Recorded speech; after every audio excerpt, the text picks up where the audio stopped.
Valla sizin gibi böyle iki tane genç ama kalktı geldi, birisi sağ kolumu tuttu, bir kalk dediler. Kimsin? Fazla konuşma dediler. Gel karakolda belli olur. Ya karakola. Çıkarın bu cüzdanı çıkardı. Baktılar. Ula sen neredesin dedim. Ula buradayım. Buradasın. Ama dediler, iki tane inzibat geldi. Ellerimi kelepçelediler. Beni askeri şubesine getirdiler. Ondan sonra baktılar. Binbaşı dedi, ula sen neredesin? Bir yüzüme bakıyor, bir nüfus cüzdanıma bakıyor. Dedim ula Türkiye'deyim.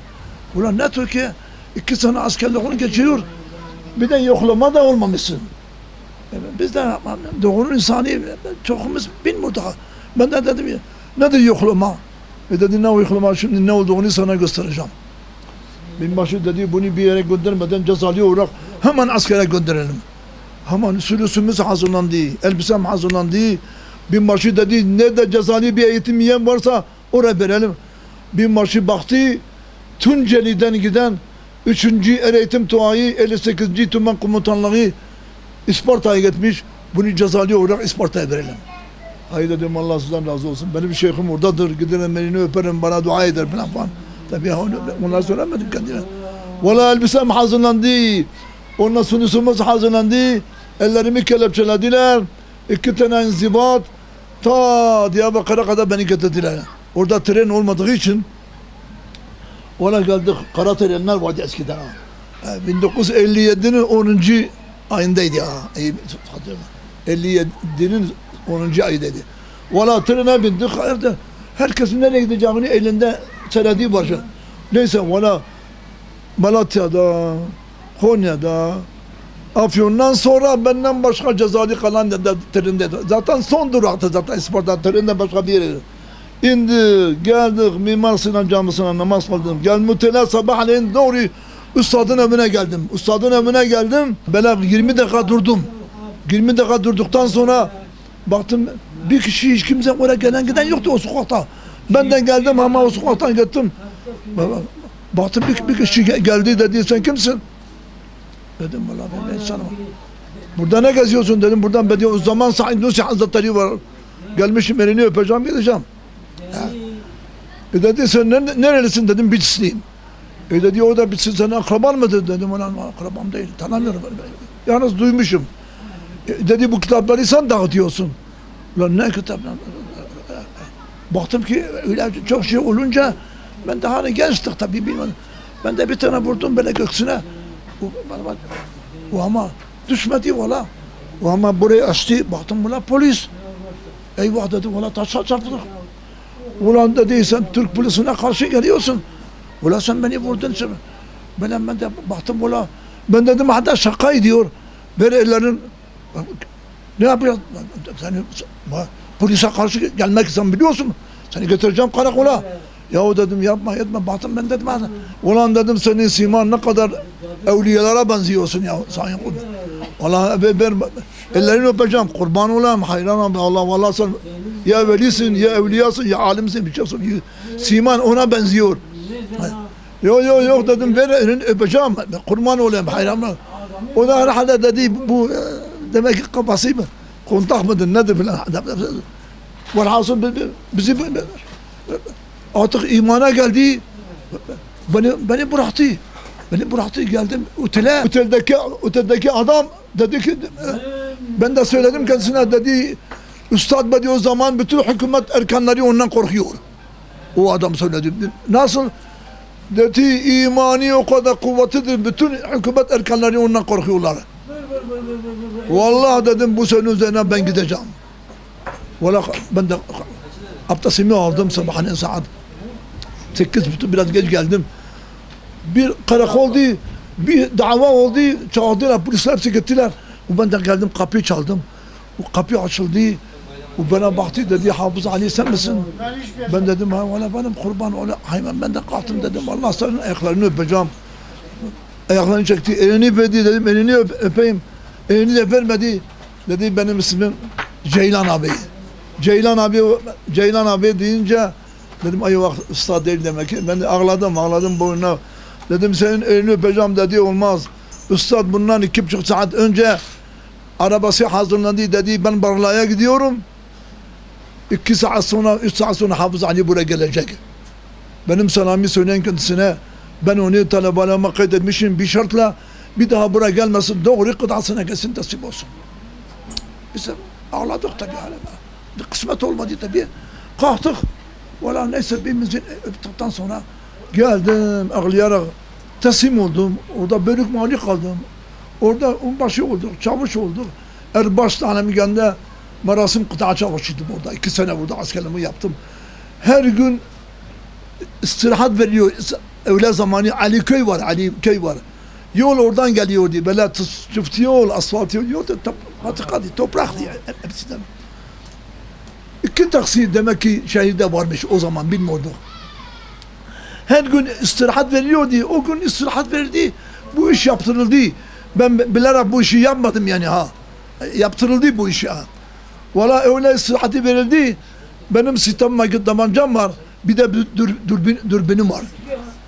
Ondan sonra öyle istirahati verdi. Baktım ki solumda aynı sen oturmuşsun. İsmail Yavuz isminde bir komutanımız vardı Elazığlı. Sağ tarafta da Tümçün Tokgöz isminden bir komutanımız vardı. İstirahat evladı. 1 saat öğle istirahati veriliyordu. Sistem tabancam var.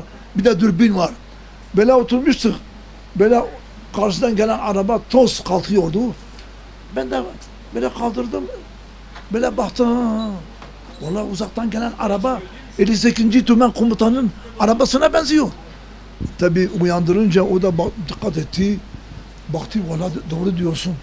O hemen film çaldı. Bütün bölük olduğu gibi katil subaylar, asubaylar hepsi.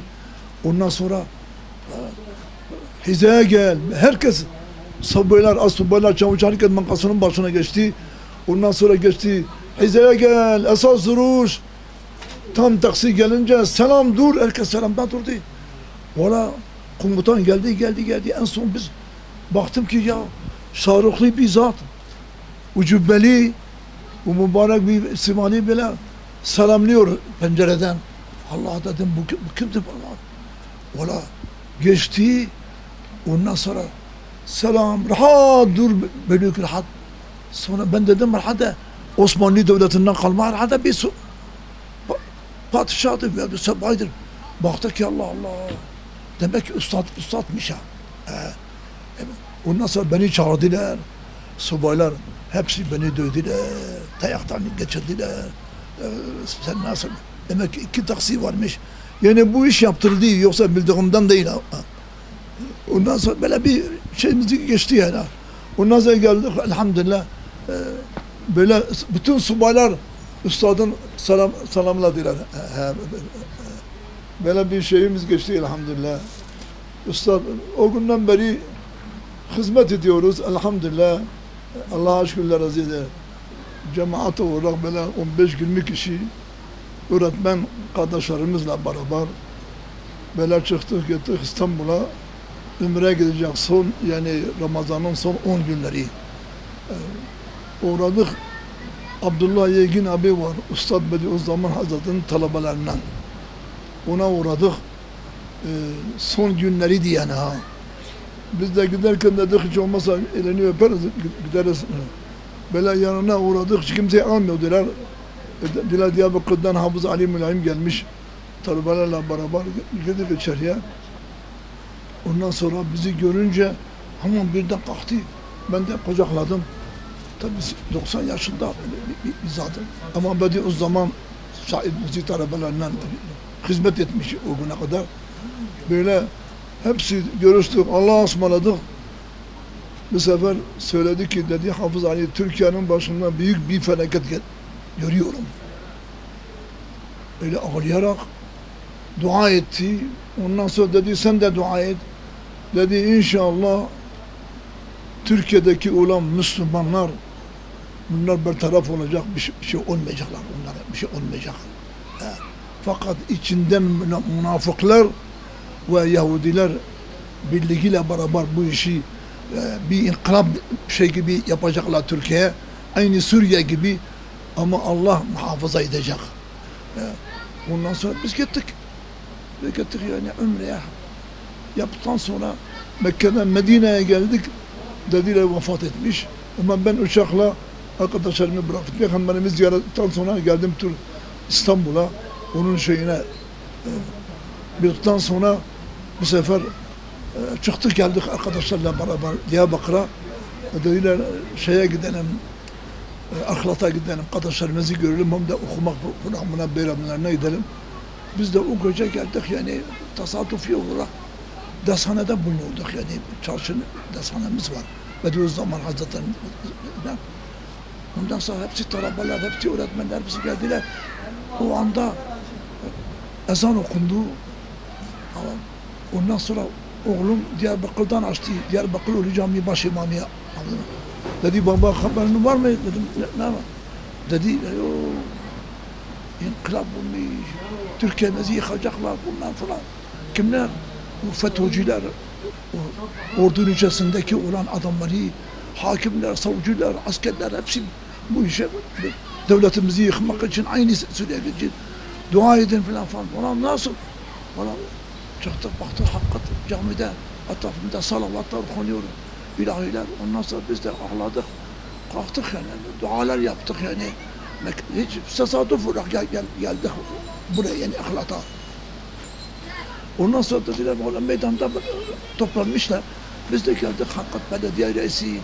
Ondan sonra eski bakan falan çok epey millet vardı. Ondan sonra neyse salavatta sabaha kadar okuyarak, ağlayarak Allah'ımıza yalvardık. Ya Rabbi Türkiye'mize bir şey olmasın ya Rabbi. Bu zalimlere, bu hainlere bir fırsat vermesin ya Rabbi. Ondan sonra sabahleyin oldu, geldik. Meydanda da dediler burada namaz kılınacak. Biz de dediler belediye reisi kardeşimiz de Medine-i Münevvere'den cemaatiyle beraber gelmişler. Buraya beraber namaz kılalım. Onlar bize teklif ettiler. Biz de kalktık o meydanda hem namazımızı kıldık, hem devletimize, hem milletimize, hem insanlığımıza dualar yaptık. Allah'ın inayetiyle dedik ya Rabbi bu belayı def et ya Rabbi. Böyle ağlayarak bütün insanlar ve Rabbil Alemin Allah nusret etti. Sabahleyin duyduk, baktık elhamdülillah. O biliyor beni. Herkes çıkmış dışarıya, herkes canıyla, şeyisiyle filan falan. Allah Rabbil Alemin bu milletin kalbine baktı, bu milletin duasına baktı, bu gençlerin şeylerine baktı. Allah Türkiye'mizi kadın, kız, çocuk, herkes çıktı. Kapalı olanlar, kapalı kadın olanlar, hepsi çıktılar. Salavatlarla hepsi gittiler. Ve böylelikle kısa olarak yani Allah muhafaza etti ve bugünleri geldik elhamdülillah. Peygamber Aleyhisselam diyor, okunan bir beldede bir salavat 7 kapıya kadar gelecek belalar önüyor salavata. Yani sanki Efendimiz Aleyhisselam sanki başta gözümüzün önünde böyle bir durum oldu sanki ha. Ondan sonra baktık ki sanki ashabalar yürüyorlar. Sanki böyle bütün insanlar, iyi insanlar çıkmışlar mezarlıktan. Sanki manevi alemde böyle o salavatlarla, o yarlarla manevi alemde sanki dua ediyordur ha. Salavatlar yüzü hürmetine Allah bu beleri def etti yani. Çünkü mümkün değil, Suriye'den daha beter olacağımıza kanedik. Ama bu gençlerin, bu inançlı olan insanların duası yüzün hürmetine ondan sonra her tarafta, İstanbul'da, Ankara'da falan uçaklarla Müslümanları öldürmeye başladılar bunlar. Bu hiç yapılan bir şey, yani ancak gavur devleti bu işi yapar. Demek ki içimizdeki münafıklar kafirlerden daha batırdı. Allah diyor ki İnnallâhe câmi'ul münafıkîn vel kâfirîne fi cehenneme cemi'an. Münafıklar namaz kılıyor. Fakat içi dışı bir değil ya. 200'lü olan insanlar, yalancı olanlar münafıklardan çıkıyor. Namazını kılıyor fakat vatanına sadık olmayan insanlardır ha. İşte böyle insanlar varmış içimizde. Hem ordunun içerisinde, hem savcıların içinde, hem hakimlerin içerisinde. Yani her meslekten adam yetiştirmişler bu hainler, bu FETÖ'cüler. Ve Allah yoksa ilah olmasaydı ya Peygamberimizi öldüren insanlar neyse bugünkü bu durumda aynı o anarşist insanlardır. Bugünkü bu zalimlere hepsini idam etmeleri lazım. Namusumuza, şerefimize el atmışlar bu hainler. Kafir devletlerinden daha batırdılar bunlar. Bu münafıklar. Bunları öldürmek lazım. Bunları. Yani hakimler, savcılar ne yapmalı lazım? Eğer işlerinde Allah korkusu varsa derhal idam vermiyorsa her birisine 50 sene ceza verecek. Öyle bakacak 10 sene, 1 sene tekrar gidecek, çıkacak aynı bu sultanım. 50 sene hepsine bu zulüm yapanlara 50 sene verecek, içeride kalacak.